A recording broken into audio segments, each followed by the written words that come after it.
पिछले 7-8 trading session के अंदर हमें देखने को मिल रहा है कि आरवीएनएल के शेयर्स लगातार गिरते आ गए हैं।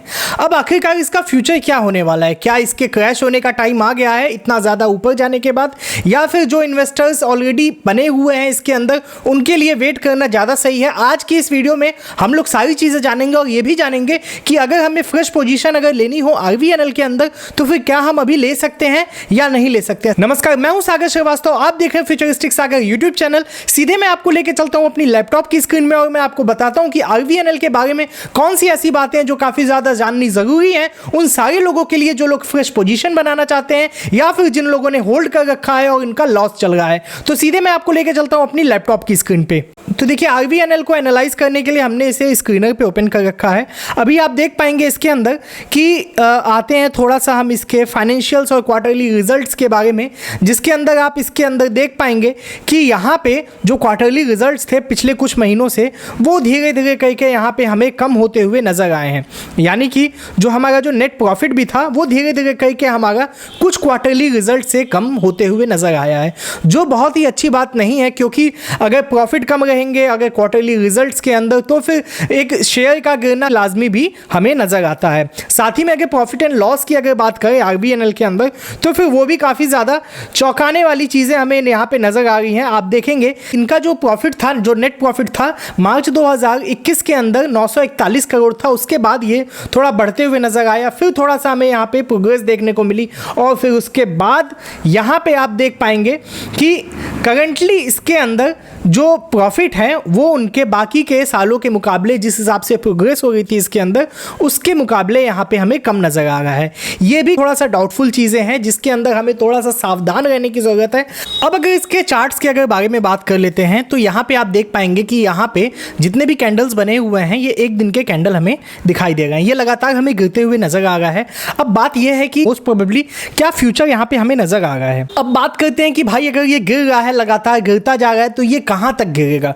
तो देखिए यहाँ पे जो एक स्ट्रॉन्ग सपोर्ट हमें देखने को मिल रहा है ओवर द टाइम, क्योंकि ये लगातार हाई बनाता ही गया है, तो फिर यहाँ पे बहुत कोई विशेष सपोर्ट देखने को नहीं मिलेगा। अगर आप कहें तो यहाँ पे कहीं 518 के आसपास कहीं सपोर्ट बन रहा है इसका, लेकिन जो बहुत स्ट्रॉन्ग सपोर्ट बन रहा है वो बन रहा है आपका 425 रुपये 50 पैसे के पास में।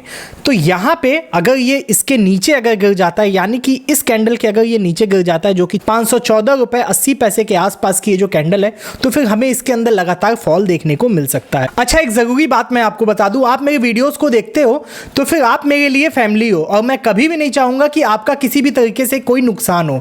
अब ऐसे में बहुत सारे इन्वेस्टर्स करते क्या हैं कि कोई भी स्टॉक जब गिरता है तो फिर उसे खरीदते हैं। खरीदने के बाद यहाँ पे मान लीजिए किसी ने खरीद लिया, यार स्टॉक तो गिर रहा है तो खरीद लेते हैं, फिर उसके बाद लगातार गिरता चला जाता है, खरीदते चले जाते हैं और एवरेज करते चले जाते हैं। फिर अल्टीमेटली होता क्या है कि एक ही स्टॉक के अंदर सारा पैसा, सारा कैपिटल लग जाता है और अल्टीमेटली इंसान लॉस में ही रहता है। तो मैं आपको रिकमेंड करूंगा गिरते हुए स्टॉक को कभी भी भूल के नहीं खरीदना है। मार्क माय वर्ड्स, कभी भी गिरते हुए स्टॉक को नहीं खरीदना है। जब गिरते हुए स्टॉक गिरने के बाद जब थोड़ा सा कंसोलिडेट करे, यानी कि अपने अंदर मजबूती लाए, थोड़ा सा ऊपर जाए, थोड़ा सा नीचे आए, तब जाके खरीदिए, तो आपको ज़्यादा इंपैक्ट उसके अंदर नज़र आ सकता है। क्योंकि आप अगर सोचेंगे कि भाई इसके बाद अब ये नीचे नहीं आएगा, लेकिन नीचे आ जाता है, आपको करना क्या है कि नीचे आने के बाद जब कंसोलिडेट करने लगे तो फिर आपको किसी स्टॉक के अंदर परचेजिंग करनी है, एंट्री करनी है। ऐसे में आपका नुकसान कम से कम होने की चांसेस रहती हैं। लेकिन आपको करना यह है कि अगर ये स्टॉक गिरता है तो आपको इसके अंदर तब तक नहीं परचेजिंग करनी है, तब तक नहीं एंट्री करनी है, तब तक नहीं एवरेज करना है जब तक ये थोड़ा मजबूती ना लाए, अपने प्राइस को फिर से रिकवर ना करने लगे, तब तक इसमें कुछ नहीं करना है। क्योंकि ऑलरेडी आप देख पा रहे हैं कि इसकी जो फाइनेंशियल्स हैं, जो इसके क्वार्टरली रिजल्ट्स हैं, वो काफ़ी ज़्यादा अच्छे नहीं हैं। और इसके अलावा मैं अगर एक न्यूज़ के बारे में बात कर लूँ तो फिर आप यहाँ पे देख पाएंगे, ये थोड़ी सी अच्छी न्यूज़ है कि रेल विकास निगम लिमिटेड ने अपने जो डिविडेंड देती है वो 0.9 पैसे से 0.9 पैसे से बढ़ा के 2 रुपये 11 पैसे कर दी है। यानी कि ये इन्वेस्टर्स जो होते हैं, रिटेल इन्वेस्टर्स जो होते हैं, उनके लिए अच्छी बात है कि भाई फ्रेश पोजीशन बनाने में,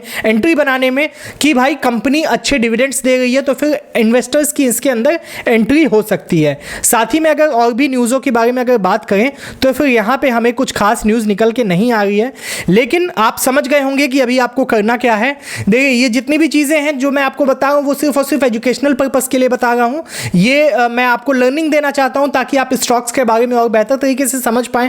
और साथ ही में अगर किसी भी स्टॉक या फिर किसी भी चीज़ के अंदर अगर आपको इन्वेस्ट करना है तो फिर आप अपनी खुद की भी रिसर्च जरूर से कर ले। उम्मीद करता हूँ आपको वीडियो पसंद आई होगी। अगर ये वीडियो पसंद आई होगी तो इस वीडियो को लाइक कीजिएगा।